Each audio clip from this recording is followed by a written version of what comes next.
Nozintombi Miya will give us an update with regards to what's currently happening in the Johannesburg CBD. Earlier on, we heard from the Minister of Social Development, that is the Minister of Social Development, speaking to some of the journalists out there about the law enforcement that they are calling on that should be taking action, but also the assistance that is required. And Nozintombi, but earlier on as well, the Minister saying that they're calling on a committee to be set up so that they can coordinate with government officials on the assistance that is required. Yeah, absolutely, Aldrin. And these are really important bits of information that we need to unpack. But just to explain where we're standing and what's happening. So the building that caught on fire is right behind us. And we're standing at a slightly higher vantage point to give you a different perspective visually of what the scene looked like. And I'm going to ask my camera colleague, Kwazi Manzi, to just move a little bit closer. We've been fortunate enough to be given the permission to have a look and stand where we're standing so that we can get a different perspective. And it's quite a haunting sight when you look at it, because what we're looking at directly, we're standing right opposite the broken windows. And you can see that inside some of those broken windows are furniture, there's clothes, there's things that are blowing in the wind. It looks so abandoned and so derelict and haunting. And as you're seeing the former tenants standing outside this building, desperately trying to get back to see what they can salvage, you're starting to get a better picture of the actual cost this entire fire is having on those that survived, on those that managed to get out alive, those that were injured, those that lost loved ones.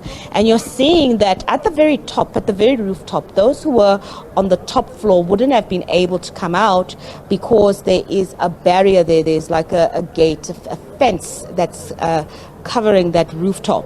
So it would have been quite difficult for them to come down. So it just shows you the extent to which they were almost boxed in, almost trapped.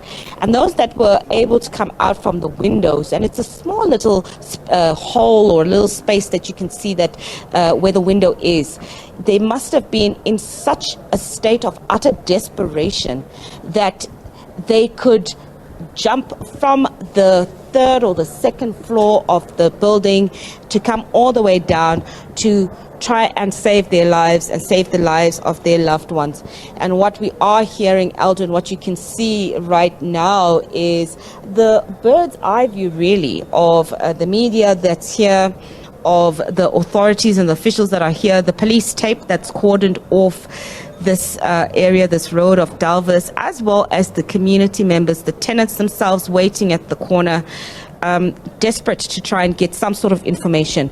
So before we hand back to you, Aldrin, to give you an update about the committee, some of the committee members that have been slowly forming themselves, made up of family members of the people who lost their lives in this building fire, as well as some of the tenants that were in this building themselves.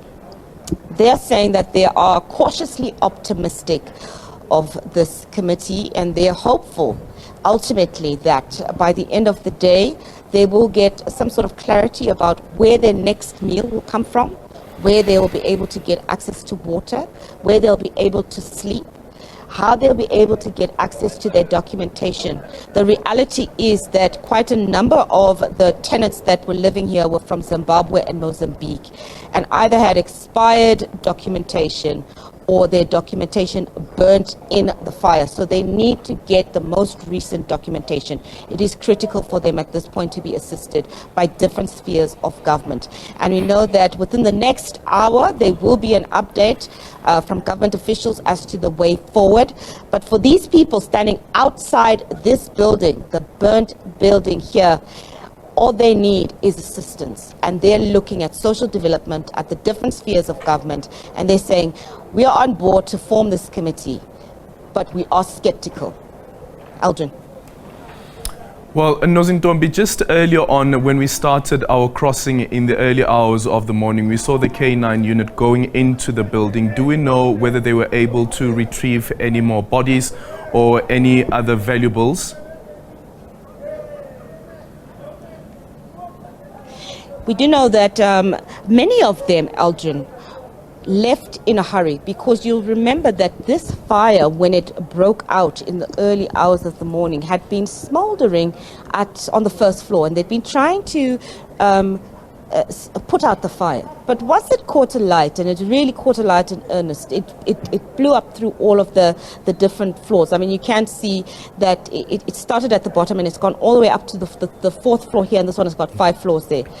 And many of the people were in such a desperate state that all they could do is grab what they could. It was the clothes that they had on their backs. It was the children that they could grab by the hand. Some of them had their cell phones. They were able to grab their cell phones. They weren't able to grab anything else further. So if people had money that was left in the mattresses, or stuffed in the mattresses, or stuffed in the closets, or in a hiding place, that money is gone. It's gone up in flames. Any valuables that they had, whether it was jewelry, money, clothes, food itself, you can see through this window that in the place that we're looking at directly, there's a fridge. All that food that was in that fridge there, it's all gone. The furniture, there's a bed that's over there, a base bed that's over there. It's all gone. They can't use it. It's destroyed. It was destroyed by the fire. It also obviously got damage as a result of the heat itself. So they have nothing. They are literally stuck and stranded in a foreign country without documentation, without paperwork, without any idea where their next meal will come from, without any idea where they will be able to sleep overnight. Yes, some of them do have family members, but for those that did not have any family members, it was tough going for them since this fire broke out. It has been tough going for them overnight. Today would be the second day. Many of them don't know where their next meal will come from, don't know where they're going to be sleeping. The people that are standing outside this building, there's maybe about 200 people or so. Many of them haven't had a bath since the early hours of Thursday. Many of them haven't had a proper solid meal. And these are people who probably had done their grocery shopping overnight or for the month. That money is gone. That food is gone. Those resources are gone. They have absolutely nothing. And they're relying on the state to make sure that it can help them as best as possible. And you recall, Aldrin, a very critical point that the minister said. She said, this is a humanitarian crisis. It's no longer about foreign nationals versus South Africans.